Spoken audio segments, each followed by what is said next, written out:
Saudara, polisi melibatkan ahli psikologi forensik untuk memeriksa kondisi kejiwaan dari keluarga Kalideres setelah ditemukan pesan bernada emosional sebelum kematian mereka.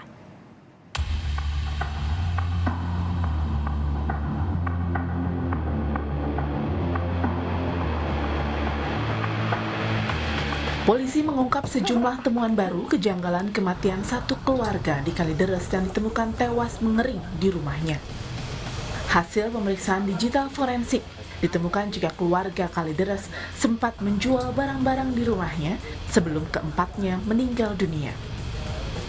Namun, keluarga Kalideres tidak berinteraksi langsung saat bertransaksi, melainkan barang yang dijual sudah disiapkan di luar rumah. Fakta ini terungkap dari percakapan di dua telepon seluler yang ditemukan di dalam rumah.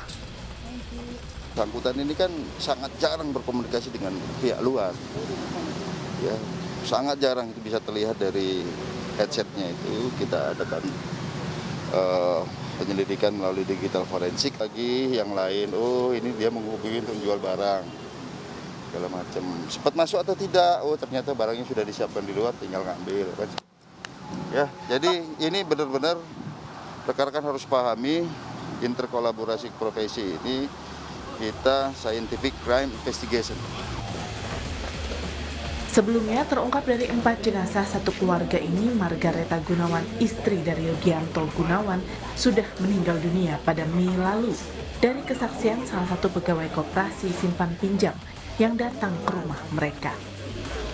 Dalam kasus ini, polisi sudah menggandeng sejumlah saksi ahli dan 23 saksi. Tim Liputan, Kompas TV. Saudara, terkait dengan temuan baru dari polisi soal kematian sekeluarga yang tewas mengering di Kalideres, kita terhubung dengan Reza Indragiri, ahli psikologi forensik. Bung Reza, selamat petang, sehat selalu. Bung Reza, polisi menyebut melibatkan psikolog forensik untuk mendalami temuan chat yang beremosi negatif begitu. Apa yang kemudian bisa didalami dari temuan ini, Bung Reza? Ini menarik karena sepanjang ingatan saya berjalan, biasanya teman-teman dari kepolisian tidak terlalu butuh waktu lama untuk memastikan ada tindaknya kemungkinan pidana yang mendahului kematian 4 orang atau kematian jenazah. Dan biasanya kuncinya datang dari kedokteran forensik. Tapi bahwa sekarang sudah memakan waktu berpekan-pekan, ini mengindikasikan bahwa upaya atau metode dari kedokteran forensik tampaknya masih harus dilengkapi dengan metode-metode lain. Dalam hal ini adalah otopsi psikologis. Berarti saya bayangkan bahwa otopsi psikologis itulah yang sedang dilakukan untuk menangkap pola perilaku, baik itu pola berpikir, pola berperasaan, pola bersosialisasi menjelang 4 orang itu meninggal dunia. Oke, jadi polanya yang ingin dipelajari sehingga bisa menentukan apa yang terjadi begitu ya? Ya, baik itu pola secara umum, yaitu trait, kita bicara tentang pola kepribadian yang sifatnya relatif menetap, ataupun kemungkinan munculnya state, yaitu indikasi perubahan kepribadian yang secara kontras berlangsung, yang berbeda dengan pola-pola kepribadian pada umumnya. Oke. Nah, baik itu trait maupun state itulah yang barangkali coba ditangkap antara lain lewat otopsi. Bung Reza, ada yang janggal di sini, komunikasi ini dilakukan satu arah dari satu handphone saja. Apa yang Anda lihat di situ? Saya tidak tahu bahwa komunikasi satu arah dianggap tidak lazim, oke lah, katakanlah demikian, tetapi yang lebih penting lagi substansi komunikasinya apa.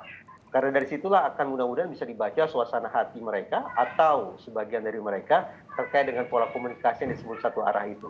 Tanpa ada kejelasan tentang substansi atau isi komunikasinya, saya pikir sulit bagi kita untuk menemukan sintesis atau benang merah dari perilaku sedemikian rupa.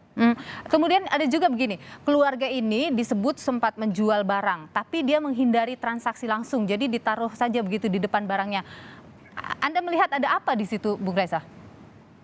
Itu penegasan sebagaimana dikatakan oleh Pak Dirkrimum, bahwa pada dasarnya mereka disebut kurang intens untuk berinteraksi dengan masyarakat sekitar. Maka ketika mereka menjual atau menjajakan barang pun mereka seminimal mungkin kontak dengan orang lain. Tapi saya juga menemukan pola yang barangkali ini menjadi petunjuk tentang apa gerangan sebab-sebab 4 orang tersebut meninggal dunia. Pertama, mari kita ingat kembali bahwa berdasarkan informasi di media, ternyata kondisi dalam rumah relatif rapi. Iya. Ada tumpukan sampah, tapi tumpukan sampah itu di luar, di bagian belakang rumah. Ini saya tafsirkan bahwa tidak ada kisruhan, tidak ada kegaduhan, tidak ada perkelahian, tidak ada konflik yang mendahului sebelum meninggal dunia 4 orang tersebut. Itu pertama.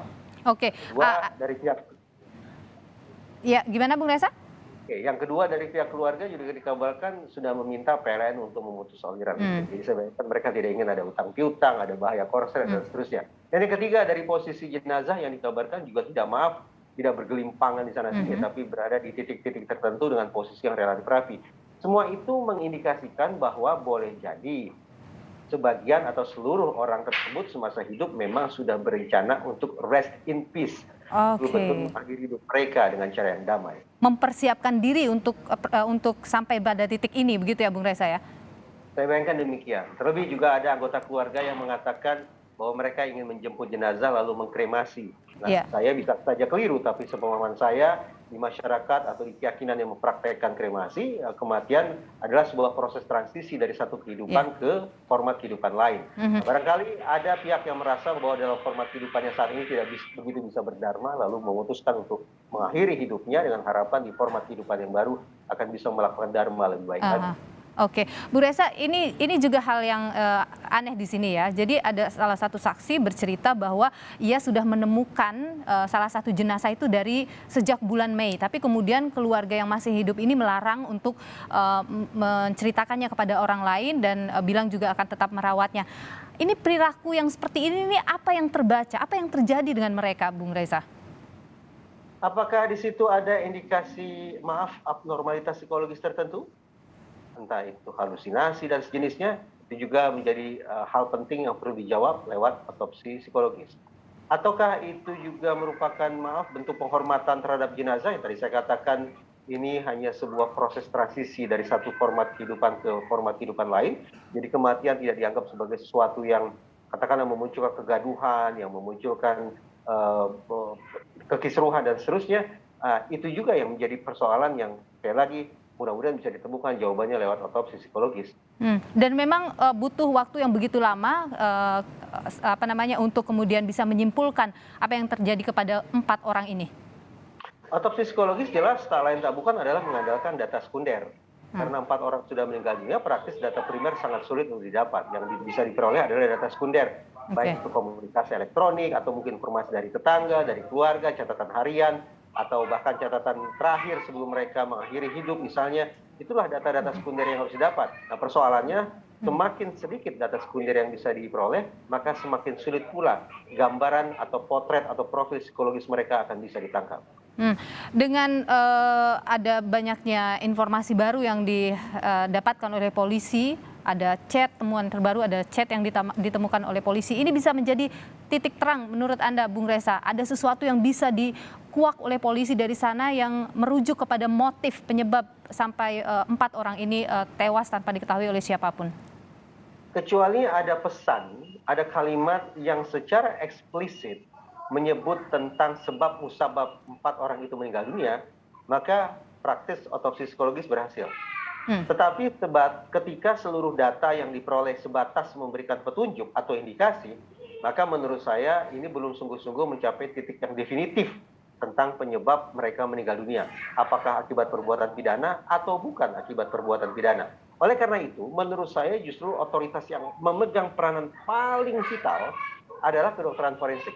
Begitu bisa dipastikan apakah ini meninggal akibat faktor alami, natural, ataukah kecelakaan, accident, ataukah bunuh diri, suicide, ataukah pembunuhan, homicide, maka mudah-mudahan langkah kerja berikutnya oleh pihak otoritas kepolisian akan bisa lebih lancar lagi. Oke, dengan temuan-temuan yang ditemukan belakangan ini, Bung Reza, psikolog forensik sudah bisa bekerja lebih cepat untuk menemukan sebab musababnya?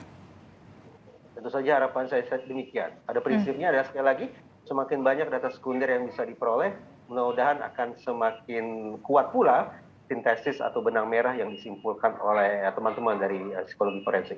Baik, Bung Reza Indragiri, ahli psikologi forensik, tentu kita nantikan bersama ya proses yang dilakukan oleh psikolog forensik untuk bisa mengungkap apa penyebab kematian ini. Terima kasih, Bung Reza Indragiri, sehat selalu. Selamat sore.